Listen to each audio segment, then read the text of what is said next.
Currently our world is fighting coronavirus pandemic. Every country is under lockdown. Public life, social life is completely shut down. 90% of world's children and students are not going to schools for the first time in the history. But this is not the first time world has faced such an enemy in the form of a pandemic. A century ago, around 1918 to 1920, world faced off with a similar enemy named Spanish flu. At that time world was not connected like today, so the information about the pandemic was not readily available to the people. Even many people didn't know about the pandemic during that whole time pandemic was running havoc. But now it's different time, everyone knows what is going on across the globe at the time it happens. And everyone is scared of what the future holds for us. But we need to know the world faced this type of enemy before a century ago. And we overcame that enemy. And this time also we will overcome this enemy. Here we are going to discuss the Spanish flu, which wreaked havoc across the continents, which infected 1/3 of the world's population at that time. The first question arises in our mind: what was the Spanish flu?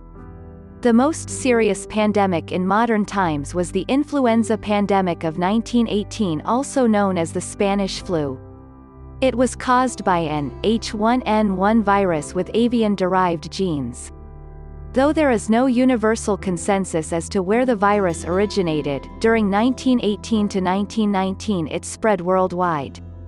From January 1918 to December 1920, 500 million people were infected. Around 1/3 of the world's population at the time. The number of deaths is believed to have been between 17 million and 50 million, and probably as high as 100 million. Rendering it one of the worst disease outbreaks in human history.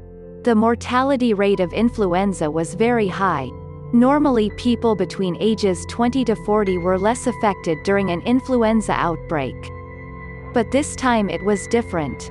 Young adults between children and older people were severely affected. The main reason behind the high mortality rate is disputed. But here are two most prominent theories.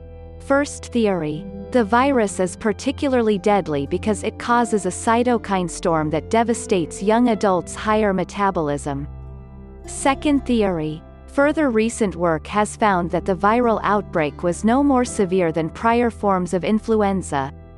Rather, the bacterial superinfection was encouraged by malnutrition, overcrowded medical camps and hospitals, and bad sanitation.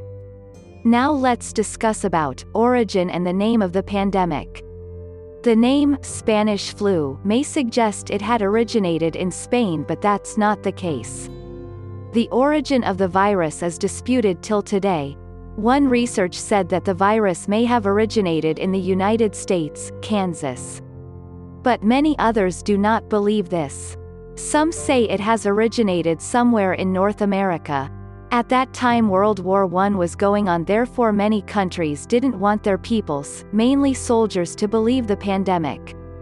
There were censored, minimized early reports of illness and mortality on the pandemic.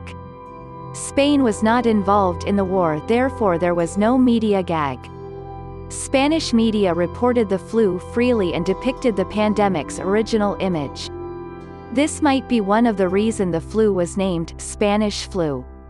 Or some said it spread from Spain to France.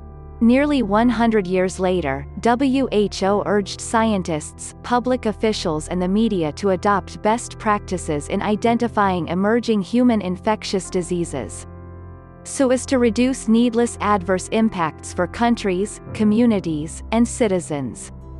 More common terms for this outbreak now used are 1918 flu pandemic, or 1918 influenza pandemic. How the virus spread. Here are some probable reasons which helped spread the virus across the globe. Reason number 1. Virus spread when infected individuals sneeze or cough. Over 500,000 particles of the virus will disperse to anyone nearby.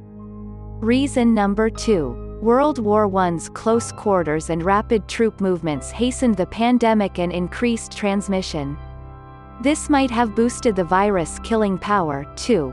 Reason number 3. Some believe that the immune systems of the soldiers have been compromised by starvation, as well as the pressures of war and chemical attacks which have increased their vulnerability. Reason number 4. Another factor in this flu's emergence worldwide has been increased travel. New means of faster travel also helped spreading the disease by soldiers, sailors and civilian travelers. Reason number 5. Another reason was official deception and denials, making the populace unable to cope with the diseases. How dangerous was the Spanish flu and some facts about the Spanish flu? Nearly 500 million people were infected by the virus. Nearly 50 million were killed across the globe, but there is a certain dispute on the total number of deaths caused by the flu. Young adult peoples were among the most affected. In Brazil, nearly 300,000 died, including then-President of Brazil Rodrigues Alves.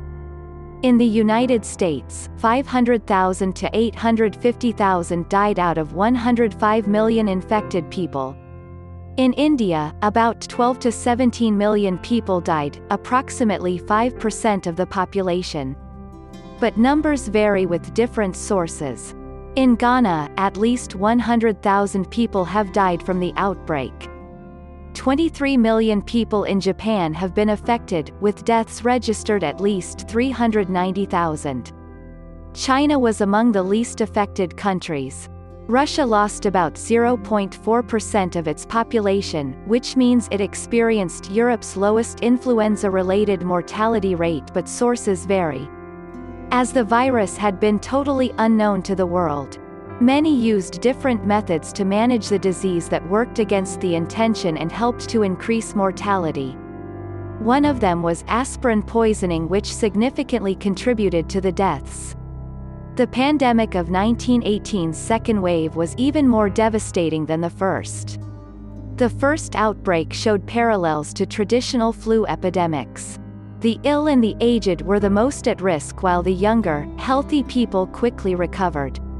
Around the time the second wave started in August 1918, the virus had evolved into a much more lethal form. October 1918 was the month with the highest incidence of fatality in the entire pandemic. How the Spanish flu pandemic ended. Still, there is no specific reason how the Spanish flu ceased to existence after creating so much destruction, but there are two popular theories. First, when the devastating second wave arrived in late 1918, after the peak in the second wave, new cases plummeted suddenly to almost nothing. Some believe the dramatic reduction in the disease's lethality is that doctors have become more effective in preventing and treating pneumonia. Second, some suggest that the 1918 virus evolved into a less deadly form very quickly. It is a normal phenomenon with influenza viruses, as pathogenic viruses tend to become less deadly over time, while more aggressive strains begin to die out in hosts. Thank you for watching this video. For more video like this, please subscribe to our channel.